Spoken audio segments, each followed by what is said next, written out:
soon as this works. And we're back. Welcome back to another episode of Saturday Standouts. I'm your host, Ethan Carboni, along with two special guest hosts, Brian Bolt and Bradley Locker. How are you guys doing today? Good. How you doing? Doing very well. good. How about you guys? Pretty good. So this is about the 8th time Caleb cannot make an episode, but thankfully I have two great friends from outside the network who are able to help me guest host.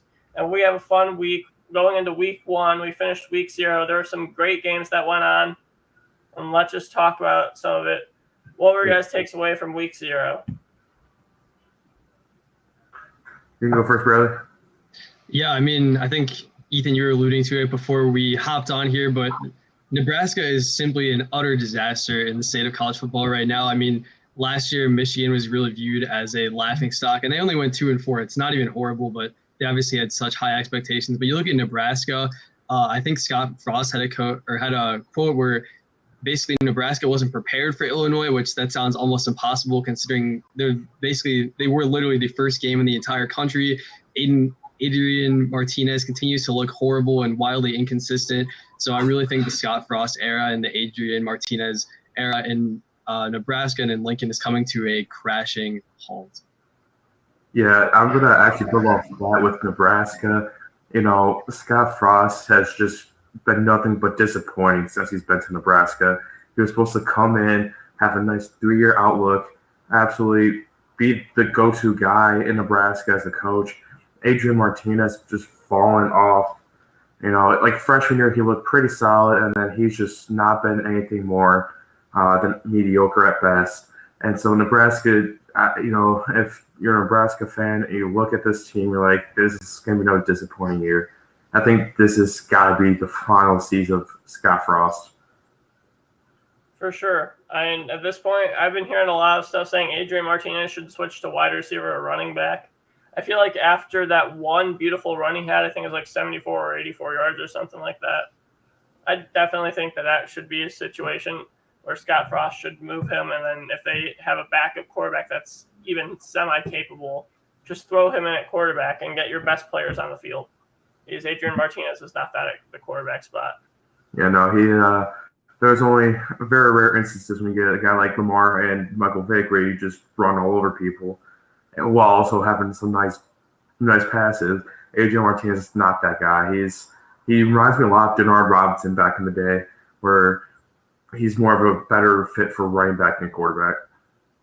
Yeah, I think I would say regarding Nebraska, I do think Martinez is a big problem, but I think overall they just need an entire culture change. Cam Taylor-Britt was coming into the year as one of the foremost corners in the Big Ten, and you guys saw what he did on that punt return, bobble the ball goes out of the end zone. It's just a classic wild Big Ten West play, and really just sums up Nebraska football in one sequence. But if that's one of your best players and he's making really unforced errors like this, it just indicates the team's not ready to go. They don't feel like they can go out and actually perform. So I think they really need to wipe the entire coaching staff, maybe even evaluate things at the athletic director position, because Nebraska is not really known to be a powerhouse and really anything except for bowling, I think. So I think they just really need to start all over. And especially having such a prestige school like Nebraska has been back in the day, you want to get back to that stage sooner rather than later. And with Scott Frost, you're not going to get him anywhere close to getting back to that stage. Right. And then moving into, I think we have one or two other games that we actually enjoyed from week 0, even though they were kind of blowouts. Just going to the San Jose State game. My one takeaway from that game, Starkel, insane. I love that. I'm excited to see what San Jose State can do this year, especially seeing as they are one of 3 or 4 teams competing in the Mountain West, which is actually a very tough conference now, and not just Boise State's turn to walk over everyone. Yeah, the Mountain West is always a fun conference. Nothing like some good old FBS football. Just put it on at 11 p.m. or midnight and watch the madness unfold. So, yeah, it's going to be a fun year to watch. And Fresno State, definitely a good team as well. So, yeah. Yeah, looking at Scott Frost, looking at San Jose State and Starkel, he threw almost 400 yards passing, 4 touchdowns. Just he looked solid out there, including that 1 touchdown run he had. He came nothing shy of disappointing, and being able to go out there on like 11 o'clock game, and like kind of showing the world. I'm pretty sure some teams are taking pretty big notes from that. Yeah. And then moving into the final week 0 game that I think is actually worth mentioning. UCLA Bruins versus the Hawaii Rainbow Warriors.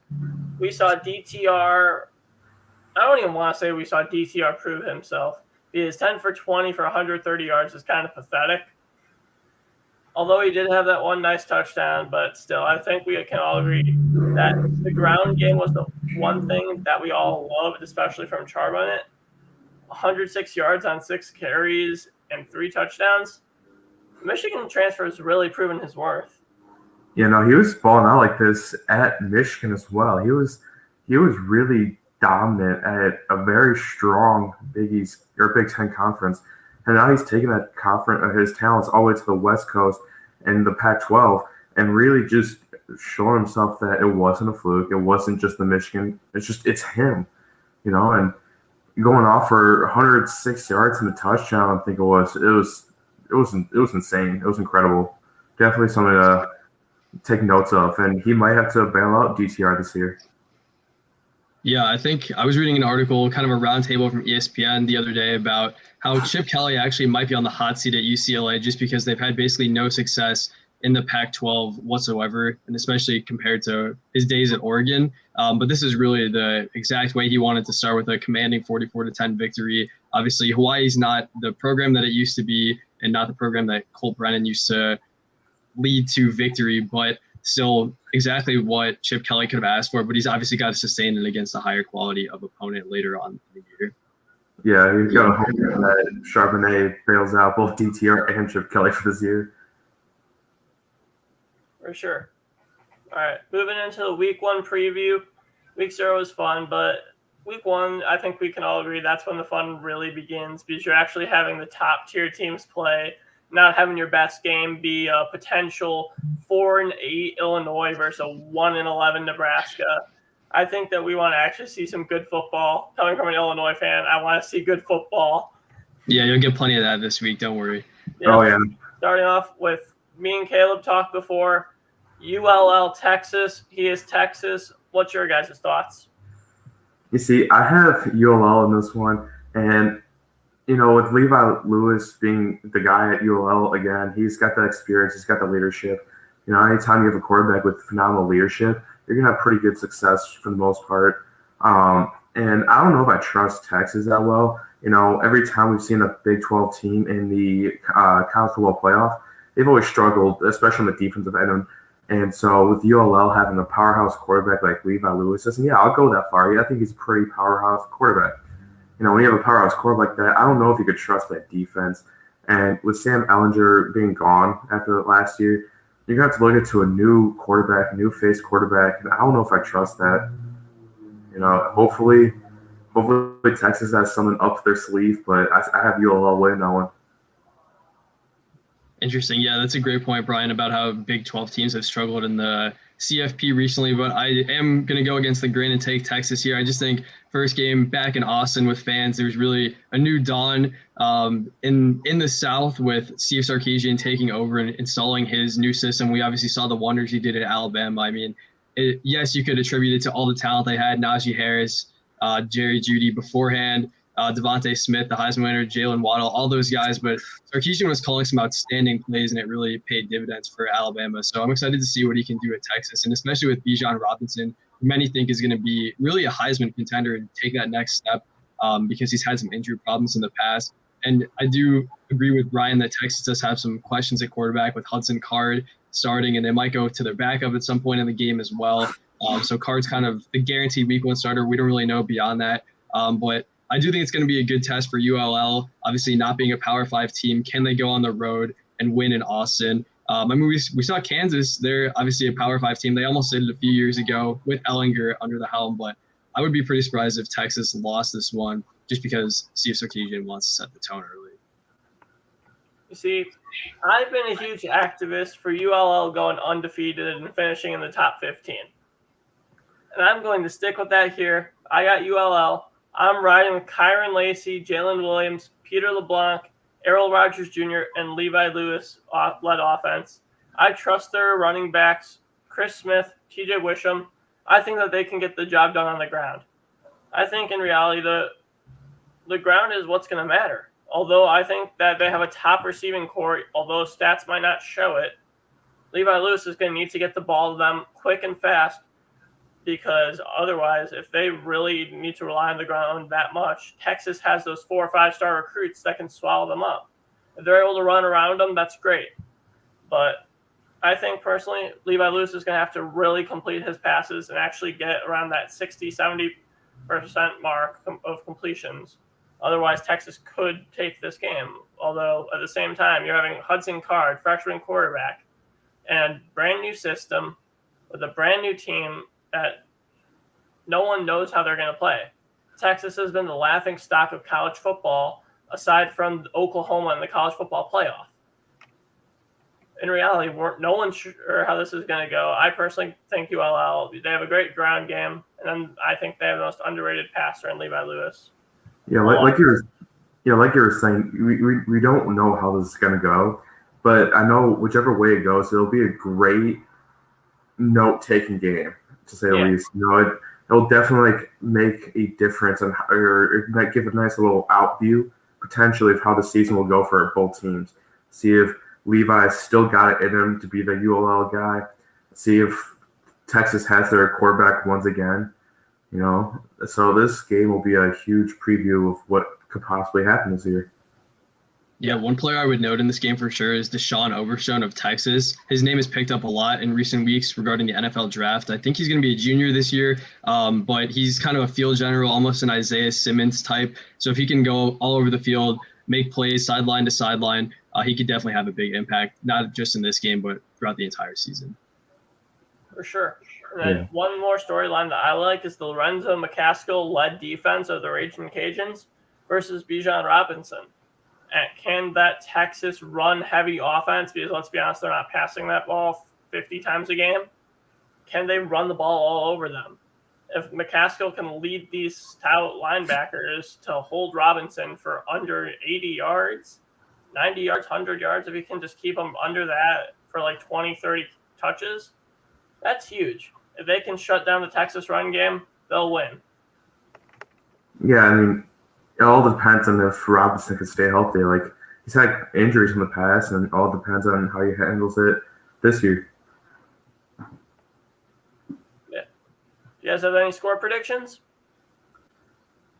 I mean, considering it's a Big 12 game, I mean, you do have lots of quandaries at quarterback. I will go 37-27 Texas. You're about in the same ballpark I am. I'm thinking it's going to be about 42-35 ULL. You see, last year Iowa State and ULL played a game, and Iowa State sucked. It was 31-14. Iowa State lost. I think it's going to be closer in the ballpark of that, but more so of a 42-24 ULL win. Convincing. Yeah, that's a dominant win right there. I'm very confident in ULL. Really prove that ULL isn't a fluke this year. Yep. And I do think one thing we should consider is obviously ULL is having a road game this time, but obviously with all that's going on with Hurricane Ida, a lot of teams in the state, especially Tulane, I know they had to move their game from New Orleans to Norman, Oklahoma. So obviously our thoughts and prayers are with everyone affected by that hurricane, but it is definitely a factor and can't be discounted that ULL has had to go through a lot more than football right now. So hopefully they can stay focused, but obviously if things get scattered and they're not able to practice at home or their flights get delayed, it's definitely a factor to watch. Yeah. Definitely prayers up to all the families and towns affected by Hurricane Ida. For sure. And one last thing just to touch on that. I actually got a quote here from Errol Rogers Jr., wide receiver of the Raging Cajuns. He says they have a great game plan. They worked hard during training camp, and they're just ready to go out there, play very fast, and it's going to be a great game. So I'll take his word for it, and I'm excited to watch some good football. Transitioning into the Big Ten, which I know Bradley's going and you are going to greatly appreciate, going up against two of your guys' biggest rivals in Penn State, Wisconsin. Game preview. Brian, you want to start? What's your keys to the game for both these teams, and who you think is coming out on top? I'm going to have to go with Wisconsin in this one. Looking at it, Graham Mertz, he had a pretty solid season last year, if I'm not mistaken. He really kind of showed himself off as one of the Big Ten's top 5 quarterbacks. And, you have Jalen Berger returning as the running back, and he looked pretty solid as well. I think this Wisconsin offense is going to be dynamite, and they're always producing phenomenal running backs, phenomenal offensive linemen. And honestly, and it's nothing against Penn State because I know they have a couple really solid guys as well. Sean Clifford, they're going to have to rely on him to really lead this team. The rest of their wide receivers, look at it, I don't know if they're going to exactly step up and compete with Wisconsin's offense. And Big Ten, every defense in the Big Ten is pretty solid for the most part. You got a couple exceptions. But, so I got Wisconsin winning this one in a couple score game. Yeah, I got Wisconsin as well. Definitely agree with you, Brian. And Wisconsin's actually my pick to win the Big Ten West. And I don't see how they falter in this one, especially with the fans jumping around up in Madison for the first time in a very long time. I think Paul Christ is a very underrated coach, and he's actually my pick to win Big Ten Coach of the Year with Wisconsin rebounding. But you mentioned Brian, Sean Clifford, and he had a very topsy-turvy year last year. There were some times when he was unplayably bad, and he's going to have to be more consistent going forward. Penn State does have the likes of Jahan Dotson on offense, and he's going to be one of the premier receivers in the Big Ten. But Penn State has a lot of players to replace that they lost to the NFL draft, especially on defense with Odafe Owe getting drafted alongside Shaka Toney, Sean Wade in the secondary, who struggled a lot at times last year. So that's not going to be easy. They did get some transfers to help fill in, but Penn State's got to show a lot more consistency. And I actually would not be surprised if they fall out of the top 25 than the first few weeks, because last year, obviously expectations were sky high, but obviously they plummeted after that. Yeah, like you were saying, Penn State's going to also be missing Micah Parsons, and he was a big time factor in that defense last year. So and knowing how powerhouse this Wisconsin offense is, it's going to be interesting to see how these transfers perform, and all the next guy up really. It's going to be interesting to see how these guys perform, and can they step up and fill in these shoes and really, and Clifford's, like you said, he's got to be way more consistent than he was last year. It's going to be interesting to see how this game goes, but Wisconsin, I have a lot of confidence in them. Another thing to note for sure is the Wisconsin defense is going to be pretty stout once again. I think Jack Sanborn is one of the best linebackers in the country, actually a local prospect from around the Chicagoland area, so not too far from Madison, but he's he just roams all over the field. A really great leader for that Wisconsin defense. Definitely a Big Ten Defensive Player of the Year candidate. For sure. And honestly, going back to the inconsistency part, what was it? Penn State turned it over 17 times last year? Something around that, I believe? I believe so. Yeah, that's huge. If Sanborn can get his hands on any ball thrown through the air, that'll be huge. And also look for, I believe, Leo Chenal? I think that he's going to have a huge game. I could see Wisconsin forcing 2 or 3 fumbles this game. They have a top 3 linebacking corps in the entire NCAA. You have Graham Mertz, who just needs to play as a consistent quarterback and hand the ball off. All they need to do, if they can manage 300 yards on offense, the defense will take care of the rest. Yeah, and on the interior too, one of the best defensive linemen in the Big Ten is Keanu Benton. He is definitely going to wreak havoc all year on the inside. So with Davion Nixon of Iowa now in the NFL, Benton might take his reins as the best defensive tackle in the conference, and it's definitely going to be a big test for Penn State. Yeah, definitely. For sure. Then let's just hop right over Alabama, Miami. I think we all have the same team in this. By the way, I believe that Caleb had Penn State this past game, but we'll see what happens. Or might he's taking Wisconsin also. But Bama game, who do you guys think? I got Bama in a landslide. Bama's been league arguably the most dominant conference in entire college football, and they just replace another top tier quarterback with another incumbent top tier quarterback.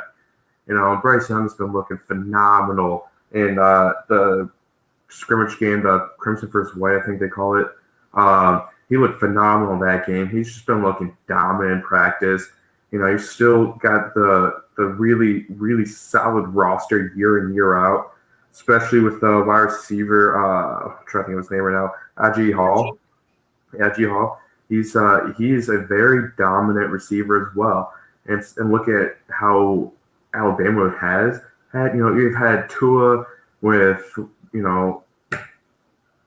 Jerry Jeudy and Henry Ruggs, and then you had this past year with a couple more phenomenal receivers. One win the Heisman, Devonta Smith and Jalen Waddle, and now you have Hall, and then whoever decides to step up as that second receiver as well.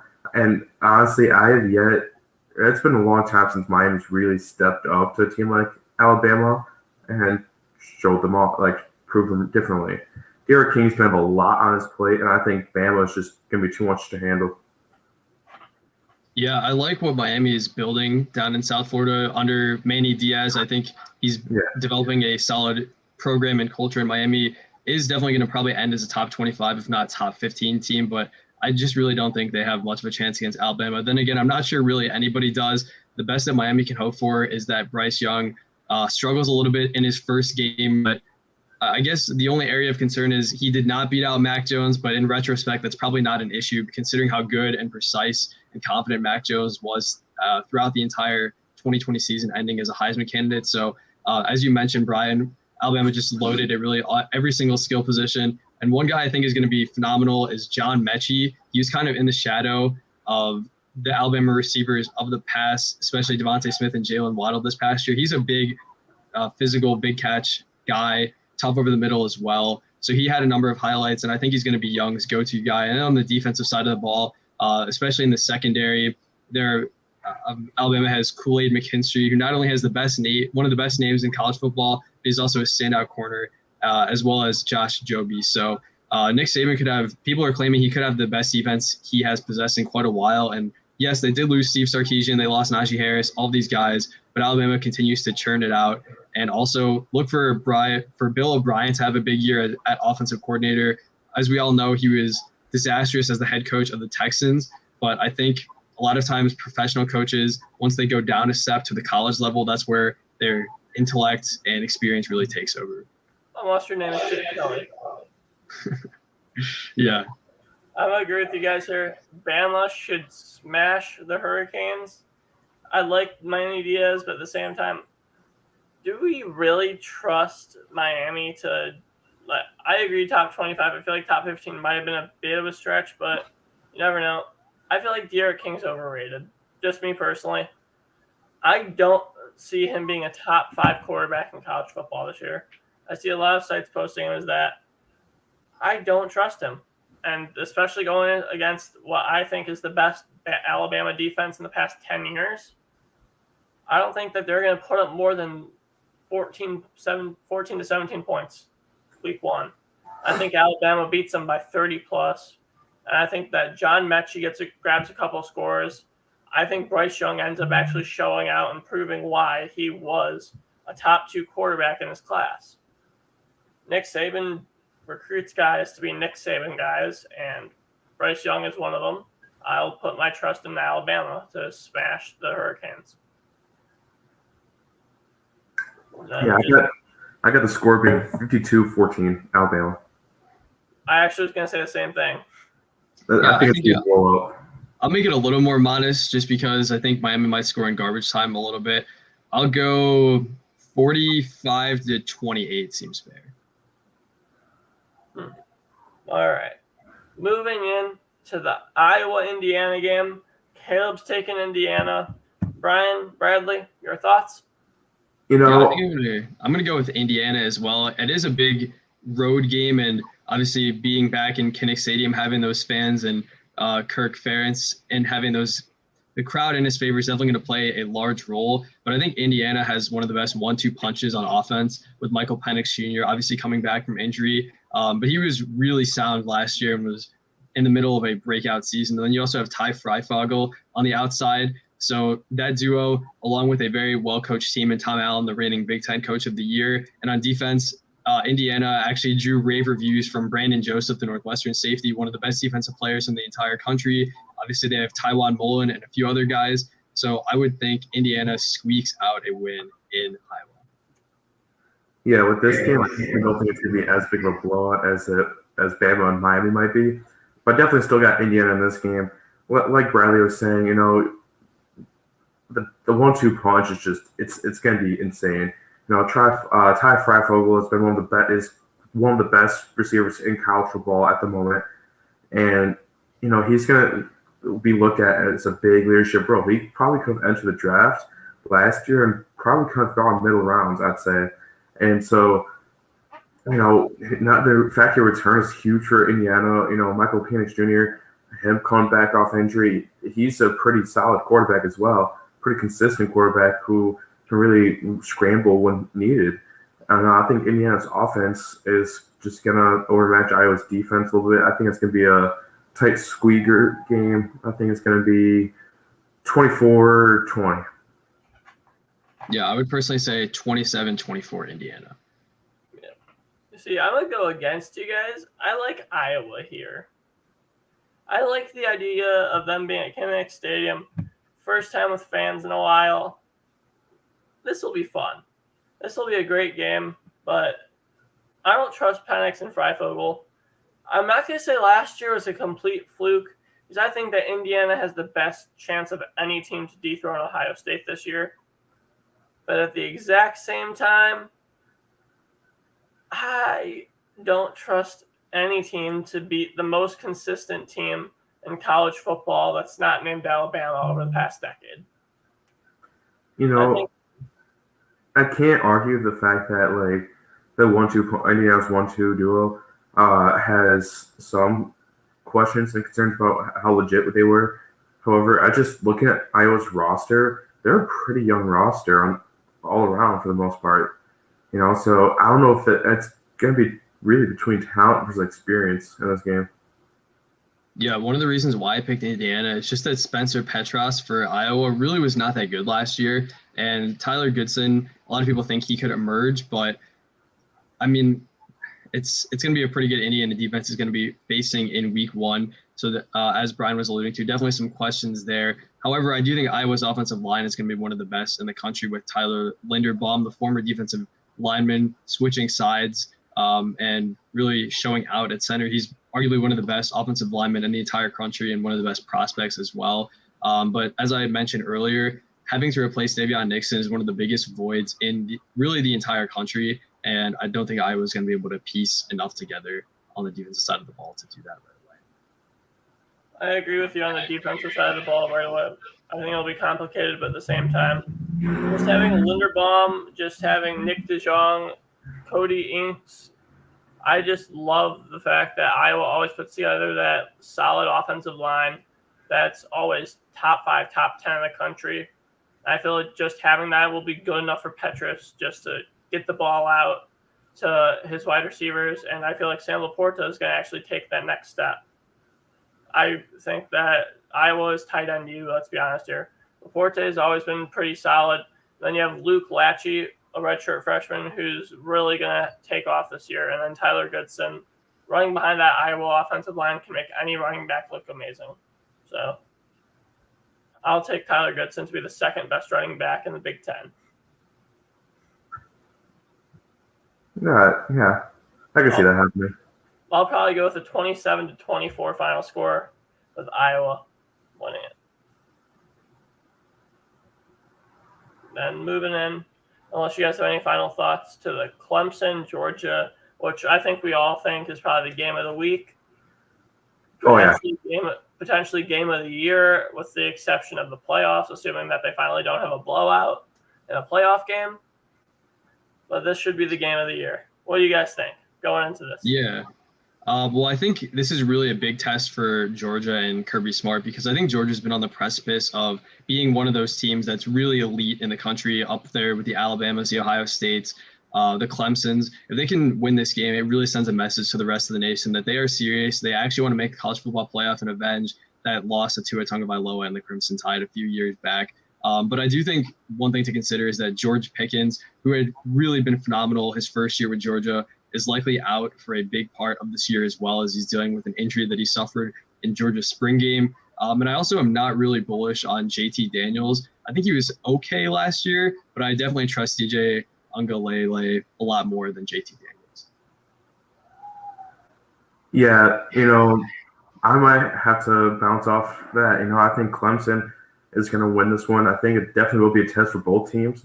Even, Clemson seeing how true they actually are in talent-wise. I think that JT Bennett, being the guy, or JT Daniels, excuse me, being the guy from USC, USC QBs have not really translated very well into the NFL one way or another, and I feel like they might transfer the same way into the SEC. I don't know how much I trust them in Georgia's offense. Losing a lot here. Will lose a lot of hope as well this year. And especially if Clemson wins, you're gonna look at DJ on the Clemson quarterback DJ. You're like, this guy is legit. You have a legit potential Heisman winning quarterback on one hand, who just be another preseason Heisman favorite quarterback on Georgia. And so this game could go either way, but knowing Dabo Swinney, knowing how good of a coach he actually is, how good his play calling is, I got Clemson winning this one in a very tight game. You see, I'm going to go Clemson here as well. And here's my thought. If Georgia can beat Clemson, Georgia can win the national title. But if Clemson can beat Georgia, it's just a regular game for them. Because, let's be honest here, Georgia has not stepped up to expectations and won the big game in recent years. We've not seen much from Georgia since the college football playoff. Although they've had amazing teams, they just can't finally win that title. But I'm probably going to go Clemson. While I know Caleb's going Georgia here, I'm probably going to just take Clemson for the simple fact of Justin Ross is back. Yeah, I was just about to mention that, how Justin Ross was arguably one of the best receivers in college football his freshman year. And unfortunately had that bad neck injury that saw them all of last year. Now he's a junior this year, and he looks in practice just like he did back then, and maybe even a little bit better. And so that's going to be one of the scariest sights to see. Mentioned that Ty Freifogel was one of the best receivers in the country. You better put Justin Ross way up there, I would go as far as putting Justin Ross top 3 to 5, probably top 3 in my opinion. And so having him back, it's going to be very difficult to guard, especially because he was doing that kind of stuff against cornerbacks like Patrick Surtain and other great Alabama corners in the national championship game. For sure. And I think something that's critical about – oh, go ahead, Ethan. No, you're good. Okay. I was going to say that I think one of the big factors to consider with Justin Ross is that there were a lot of rumblings that he was going to transfer to the SEC. Florida was trying to recruit him, maybe even Alabama. That would have been really a punch to the gut for Clemson. But the fact that he stayed as they transition between Trevor Lawrence and DJ Ucla, I think is a big sign that Ross still has a lot of trust in Dabo Swinney and the program. And also reports are saying that Will Shipley is going to really be the RB1 for Clemson this year. Obviously, he has big shoes to fill with Travis Etienne departing for the NFL, but Clemson's loaded on both sides of the roster, and especially a corner, Andrew Booth. He's famous for almost levitating on a play last year, but I think that's the play that's getting him a lot of attention. But overall, he's a very fundamentally sound corner, and he should be one of the first defensive players drafted this year if he decides to declare, and arguably the second best corner in the country behind Derek Stingley, who's looking to rebound after a somewhat dismal 2020. Yeah, for sure. I was probably going to mention a different player on their defense with being the best player in his entire class in Brian Brees. Seeing as he's dominant defensive tackle with Aaron Donald-like potential. I could see this kid getting 10 to 15 sacks from the defensive tackle spot.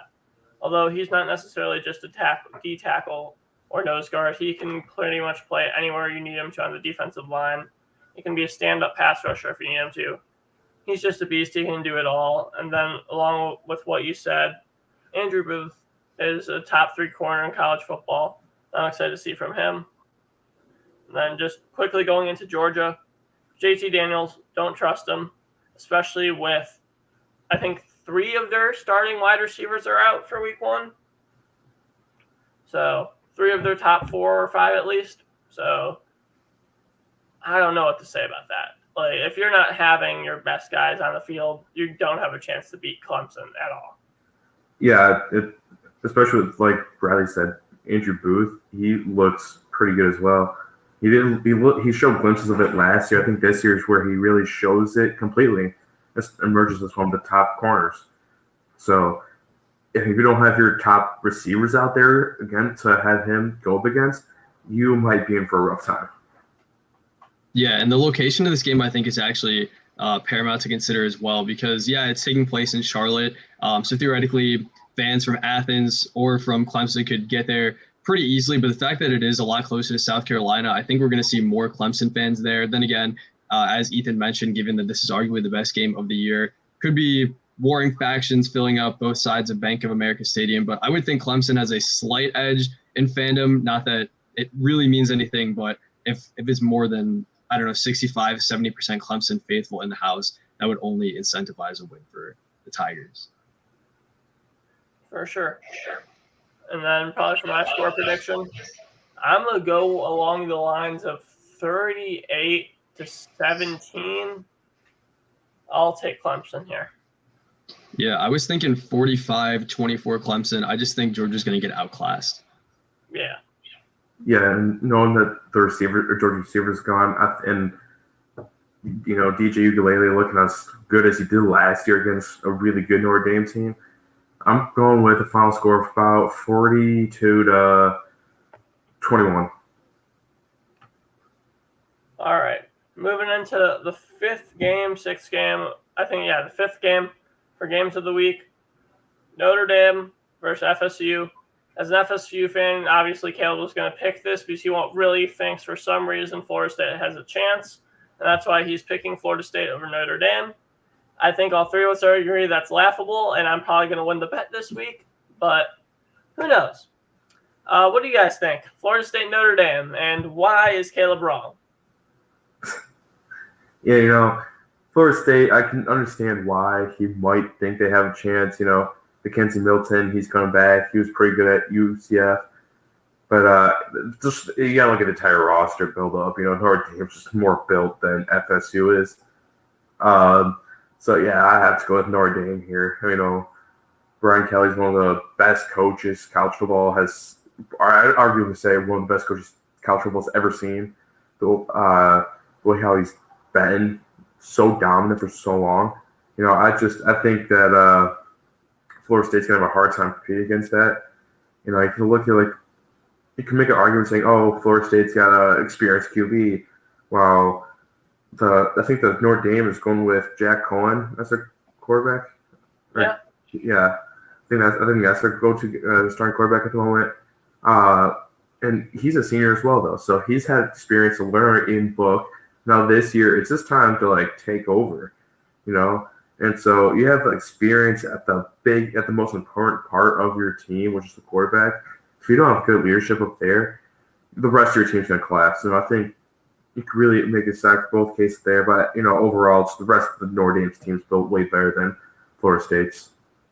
Yeah, Brian touched upon Mackenzie Milton, and he's one of the best feel-good stories in college football, almost an Alex Smith-like injury that truly devastating, one of the worst in recent memory. And the fact that he even has a chance to get on the field this year is really spectacular. But there are a lot of question marks. Is he going to be able to hold up getting battered and hit from every side, especially with the Florida State offensive line? That's probably not going to be outstanding. And also, he just hasn't played in a pretty decent amount of time, given that he had such a long recovery period. And also, I don't even think Milton has technically been named the starter yet. I do believe Jordan Travis still has a chance in this game.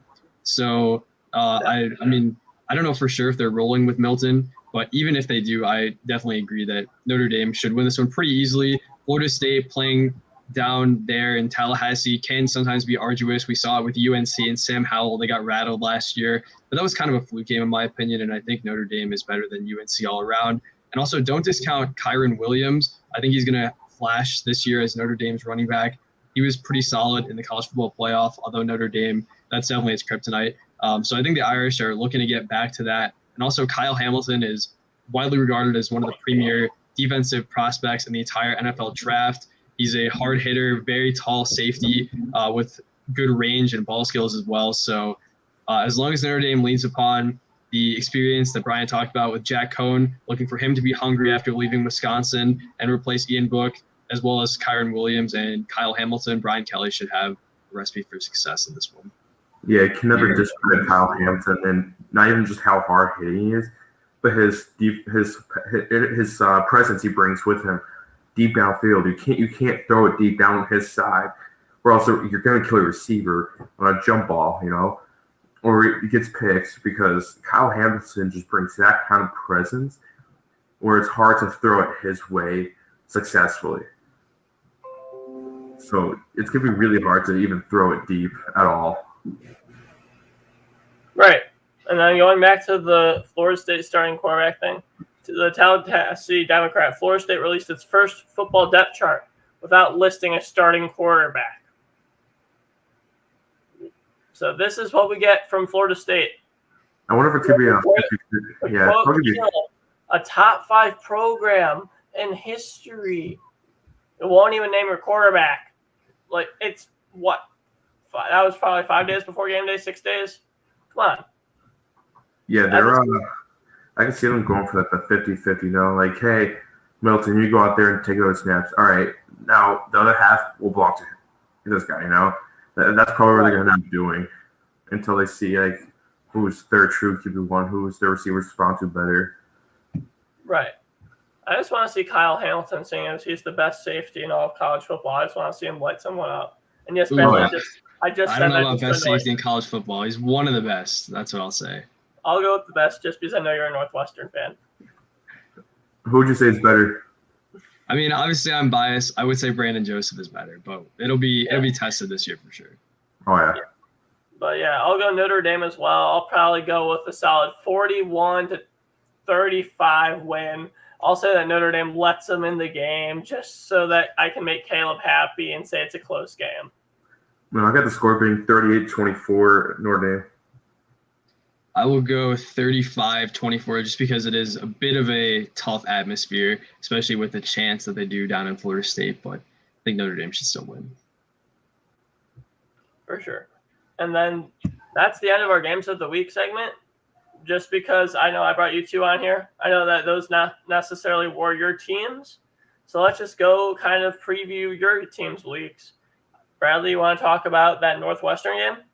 Yeah, absolutely. So Northwestern will open its season against Michigan State on Friday night, 8 p.m. It's actually, I tweeted about this, it's the Cats' latest kickoff since 2013 when they went to Cal and actually beat Jared Goff and Richard Rodgers. So that's a fun little tidbit. But this is a really important game for Northwestern, especially because Mel Tucker and the Spartans handed the Wildcats their only loss of last season. Northwestern had come out of East Lansing with a win. They very well could have been in the mix for the college football playoff. They were ranked 8th entering the game that they ultimately lost, but that really dashed their hopes. But every single Wildcats player and coach has been saying that they have vengeance on their mind. And a lot of times Northwestern has opened with a bit of a cakewalk, playing a team in the FBS, obviously, but not in a Power 5 conference. So this year is certainly a stark change, but I think having fans back in Ryan Field is going to be especially important in this one. And Pat Fitzgerald has discussed it a lot, that he's really, and Brandon Joseph actually mentioned it too, that he was making all sorts of acrobatic plays. He didn't have anybody to look up to and hear cheering. So having the crowd in Northwestern's favor is going to be very big. But I also think when you look at the starting quarterback position, obviously Hunter Johnson was named the starter after a 2019 that was far worse than anybody could have imagined. I really think Johnson's job is on the line this Friday. I think if Johnson struggles, Pat Fitzgerald is not going to be afraid to go to a guy like Andrew Marty or Ryan Helinski, the latter of the two being the transfer they brought in from South Carolina, who had been pretty decent with the Gamecocks. So I think Johnson's going to want to silence the doubters, But if you look at this Northwestern team overall, I have them going 9-3. They do have the second least returning production, and they suffered a big injury with Cam Porter going down for the year subsequent to a knee injury. But I mean, their offensive line, I actually wrote a column about that today. Feel free to check it out on InsideNU.com. Their offensive line already has a lot of chemistry and experience together. The defense figures to be really good once again with the likes of Joe Spivak taking that next step. They do have guys to replace on both sides of the ball, especially at receiver. Receiver room is very open, but Stephon Robinson Jr. from Kansas was actually excellent with the Jayhawks in 2019, was injured all of last year basically. And I think in that wide receiver one role with the Wildcats, he's going to be one of the best receivers in the Big Ten. So I have Northwestern winning this game, but it's going to be a really exciting atmosphere and matchup to watch. You know, being a partial MSU fan, because originally, like growing up, I was a big MSU fan, and then, you know, my older sister graduated from there, and I have a cousin that goes there. One of my close friends goes there. So being a little bit more MSU friendly than Michigan, I know what's going to happen with State this year. It's not going to be too pretty. But I do like our quarterback situation a lot more this year than I did last year. You know, I feel a lot more confident in Anthony Russo coming in, you know, being our guy. You know, we got Elijah Collins still playing pretty decent football. You know, we need him to step up a little bit more. You know, Connor Halo returning, that big powerhouse right there. You got that 1-2 punch right there. You know, Jalen Naylor was pretty solid for us last year, pretty productive for us last year. However, even Trey Mosley, he did pretty good last year. But knowing how this Northwestern defense is and knowing how MSU could be, I think it'll be a close game. But I do ultimately see Northwestern pulling it out in the end. I think it's going to be it's either going to be 24-17 or it's going to be like 38-30. It's going to be 1 of the two. All right. And then I just want to kind of touch on something really quickly. Going back to the South Carolina thing that you mentioned earlier with their quarterback transferring, their starting quarterback this Saturday is Zeb Noland, an assistant coach who was the backup at North Dakota State last year. So can we just say thankfully for South Carolina that they're playing Eastern Illinois and not like a top team week one? Well, yeah, I mean, yeah, Eastern Illinois, they're not too shabby. I think they got some decent players on there. I actually have a player from Ethan's and Maya High School named Jordan Vincent. He's very athletic defensive back. So Eastern Illinois is looking to make some waves this year. And considering Zeb Noland hasn't really played much and wasn't figuring to play, getting this start on late notice could definitely jar him. For sure. I'm still going to go with South Carolina here. I know Eastern Illinois could definitely shock them. I really hope they do, just because I want South Carolina to go down because they're just pathetic at this point. Looking at this like 5-game outlook for South Carolina, you have home against Eastern Illinois, at East Carolina, and then at Georgia, home versus Kentucky, and then home versus Troy. Looking at that, they're either going to go 3-2 or like 2-3. Depends on how the Kentucky game goes, and I'm expecting a nice big L Georgia's way, especially the starting Zeb Noland. You know, this South Carolina team is going to be rough this year. Yeah. And then I just have one last game I want to touch on, which is Nick Starkel's San Jose State versus USC. What do you guys think? Like, not even like prediction-wise, but like, is this game going to be able to be close, or is it going to be everyone hyped up San Jose State just for USC to squash them? You know, I think USC is just going to squash them. You know, Caden Slovis is a really good quarterback. You know, he's been pretty solid, throwing the ball phenomenal last year. The big reason he took JT Daniels' job was because they saw something in him that really stood out. And then we all saw that last year, despite COVID and only having a couple games. he still looked pretty sharp, you know. And then, you know, yeah, they might be losing to guys like Amon St. Brown. Amon St. Brown. They got multiple guys to just fill on. They're a prestige school that could just easily replace guys. And San Diego State, while their quarterback may be good, I don't think it's to the level of USC's roster. Yeah, I would concur here. I think USC is going to win pretty easily. I would say Keaton Slovis, he didn't really take that prototypical next step that we wanted him to take last year. Many figured he was going to be a Heisman candidate. He wasn't really that, and obviously things were weird with the COVID season, and they only played 6 games or so. They started much later than everybody, so I don't really think Slovis got into a good groove. But I mentioned this ESPN roundtable of sorts that I read the other day, and multiple writers said that Clay Helton's job is definitely on the line if USC continues to underperform this year. I think this is a game that you have to win if you're USC. Fans are back in the Coliseum. And another thing to consider is that the Coliseum is only occupied by USC this year. In the past, they've had to share it with the Rams. And the Rams obviously didn't necessarily draw big crowds. But I think USC knowing this is our building, this is our time to fight, and Slovis back with the fans behind him, it should be the recipe for a USC win. According to ESPN's College Football Index, USC has a 92.4% chance to win this game. That's yikes. Correct me if I'm wrong. ESPN also had like a 90% chance for the Atlanta Falcons to beat the Patriots in the Super Bowl. You know how that went. Fair. I mean, especially with college sports, especially like March Madness and basketball, there's upsets all the time. College football, you always got those really mind-blowing upsets. You know, I will never forget my growing up, one of my favorite teams, Michigan, getting upset by App State. App State of all schools. You know, a very prestige, very dominant Michigan team.